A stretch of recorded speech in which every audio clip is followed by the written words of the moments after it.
Comme annoncé dans les titres, ils sont présentement sur ce plateau, Laura Zinga Pembelo, Christophe Pungi. Avec eux, nous allons voir les dessous des préparatifs des parents d'élèves sur les fournitures scolaires. Bonsoir. Bonsoir. Alors, vous avez réalisé des reportages sur les préparatifs des parents en rapport avec la rentrée scolaire. D'abord, quel constat faites-vous sur l'engouement dans l'achat de fournitures et ensuite les prix? La galanterie voudrait que la femme passe en premier, donc je laisse la balle à Laura. Merci Christophe. Et oui, cantatrice, effectivement, nous avons effectué des descentes dans les différents marchés de la place. Et ce que nous avons premièrement constaté, c'est que le décor, il est déjà planté. Les étalages sont pleins de fournitures scolaires. On y trouve donc sacs, cahiers, tenues, livres et consorts. Mais ce qui a retenu notre attention, c'est la timidité du côté des parents suite à la préparation ou aux préparatifs de cette année scolaire 2021-2022. Alors, Christophe Pungi, le constat est le même? Le constat est le même. Nous voyons déjà les images qui défilent déjà sur les écrans. Les marchés sont bondés de fournitures scolaires, mais comme l'a dit Laura tout à l'heure, il y règne une morosité dans l'achat de ces fournitures. Alors, quelles sont les difficultés que rencontrent les parents d'élèves dans l'achat de ces fournitures? Les difficultés sont de genre financier. Vous savez bien que notre pays traverse un moment très criard. Nous sommes frappés de plein fouet par la crise économique qui a été accentuée donc par la fameuse crise sanitaire due à la pandémie de coronavirus. Donc aujourd'hui, dans les maisons, les familles vivent du jour au jour. Et donc, avec la rentrée scolaire, vous voyez bien que cela nécessite une préparation conséquente. Déjà, si pour s'acheter des vivres, il faut faire des gymnastiques. Donc vous voyez bien qu'avec les exigences actuelles, donc la rentrée scolaire qui pointe à l'horizon, les parents ont du plomb sous le laine. Et Laura, est-ce que c'est l'unique difficulté que rencontrent les parents? Mais oui, cantatrice, je parie que c'est la plus grande, peut-être pas l'unique, mais on va dire que c'est la plus grande difficulté. Christophe l'a dit, c'est une rentrée au format coronavirus et avec tous les impacts que cette pandémie a eu sur le plan économique, ce n'est qu'évident que les parents, évidemment, rencontrent cette difficulté-là. Et vous êtes sans ignorer qu'il y a eu beaucoup de licenciements, le secteur informel a connu un véritable coup et donc je dirais que c'est la plus grosse ou la plus grande difficulté que les parents rencontrent ou ont rencontré. Alors, à l'allure où vont les choses, pensez-vous que tous les élèves débuteront le 4 octobre? Ce n'est pas évident. Ce n'est pas évident dans ce sens où déjà dans les reportages que nous avons réalisés, nous avons croisé des parents qui nous disaient que nous ne savons pas jusqu'aujourd'hui si nos élèves vont débuter à partir du 4, donc le jour officiel de la rentrée effective des classes. Donc, c'est pas évident que le 4, que nous ayons tous les élèves à l'école. Alors Christophe, ces réalités ne feraient-elles pas obstacle au programme du gouvernement qui pense alphabétiser tout le monde? Affirmatif. Comme vous le savez, la République du Congo s'est lancée dans la vision selon laquelle il faut scolariser tous les enfants. Et puis, nous l'avions dit, puisque tous les enfants ne vont pas aller à l'école d'ici le 4, donc il faut noter que cette vision sera obstruée par cette réalité. Ce n'est pas évident. Alors, quelles seraient les approches de solutions pour amener tous les parents à être à la hauteur de cette rentrée scolaire qui s'annonce déjà à grands pas? Alors, cantatrice, comme approche de solution, je dirais par exemple qu'il faut solliciter un élan de cœur de la part des chefs d'entreprise, qu'ils essaient donc d'étudier la question pour mettre en place des allocations, pour aider finalement ces parents-là à préparer cette rentrée scolaire. Autre que cela, il y a aussi le fait, c'est-à-dire que les parents devraient cultiver certaines habitudes.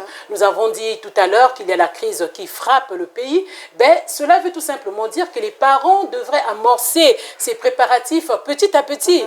Il ne suffit bien pas, avant la rentrée. voilà, bien avant la rentrée, et en faisant quoi, cantatrice? En achetant par exemple article après article. Voilà. Aujourd'hui, on peut acheter un cahier, vous avez 150, demain un stylo, et puis voilà, donc il y a des astuces qu'il faut développer autour pour évidemment réussir cette année scolaire. Cantatrice, je voudrais aboutir aussi sur la planification.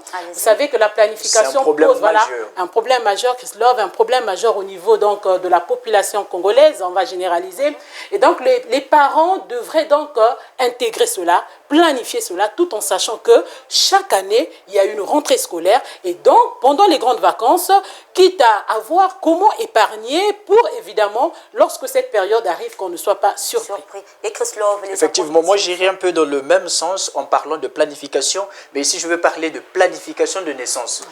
Actuellement, les parents sont asphyxiés, c'est parce que vous voyez bien qu'un jeune homme de 30 ans, mais qui a déjà 5 à 6 gosses, déjà pour s'acheter à manger, vous avez des problèmes et vous avez toute une ferme chez vous. Vous voyez bien que ça sera très difficile pour un tel parent de prendre en charge la charge de ses enfants. Donc ici, nous lançons un vibrant appel aux parents pour dire que mettre au monde est une chose capitale, mais il nous faut le faire de façon préméditée avec bon calcul. Mais il est vrai que nous avons été...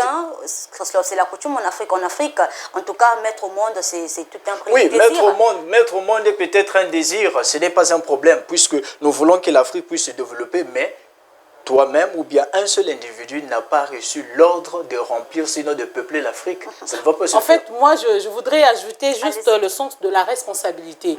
En fait, c'est vrai, avoir beaucoup d'enfants aujourd'hui avec la crise qui sévit dans le monde, ça devient compliqué, très complexe, mais il y a aussi le sens de la responsabilité du côté des parents. Vous avez aujourd'hui des parents qui ont juste un seul enfant, qui ont juste 2, mais qui sont incapables, permettez-moi l'expression, de prendre en charge ces enfants-là.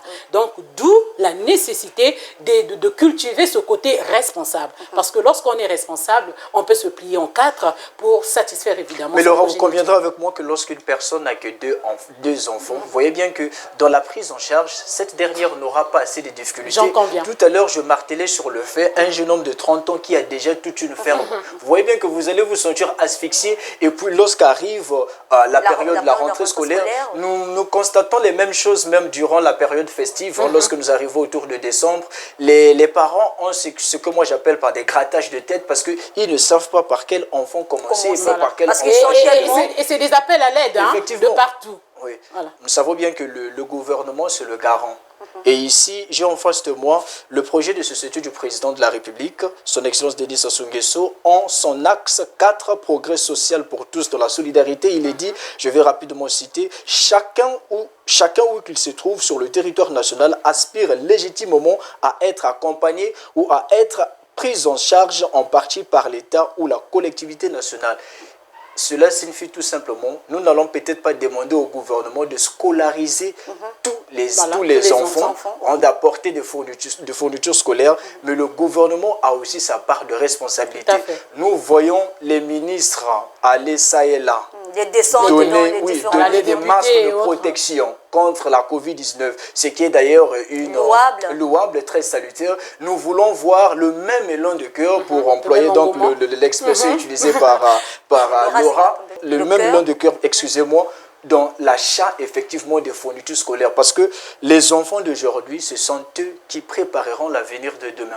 Oui, Christophe, les enfants d'aujourd'hui prépareront l'avenir de demain. Alors, cantatrice, juste pour appuyer, pour compléter ce que Christophe venait de dire, l'éducation est un droit pour un enfant. Et donc, c'est indéniable, c'est vraiment important que le gouvernement regarde la question pour faire en sorte que tous les enfants soient à l'école le 4 octobre. Alors, peut-être un ajout très rapidement, cantatrice. Dans chaque quartier, nous avons ce qu'on entend par élu local, donc un député. Nous nous dirigeons lentement et sûrement vers les législatives de l'année prochaine. C'est ici l'occasion pour chaque député qui se veut être respecté de venir nous montrer son élan de cœur. Il ne faut pas seulement attendre la date butoir des élections pour venir nous embrouiller avec des t-shirts et puis autres. On reconnaît son meilleur ami pendant les moments difficiles. Nous avons dit que les parents traversent des moments très, très pénibles, d'où l'occasion idéale pour ces derniers qui nous suivent de venir apporter tant soit peu de l'aide à ces familles pour que cela effectivement leur fasse du bien. Et moi je pense bien que ces familles se rappelleront. Lorsque vous reviendrez vers elles diront, nous allons voter pour ce monsieur parce qu'il avait fait quelque chose pour nous. Alors, Christophe Pungi, Laura Zinga Pimbelo, merci pour ces précisions. C'est la fin de ce journal. L'info continue sur nos différentes plateformes. Au revoir.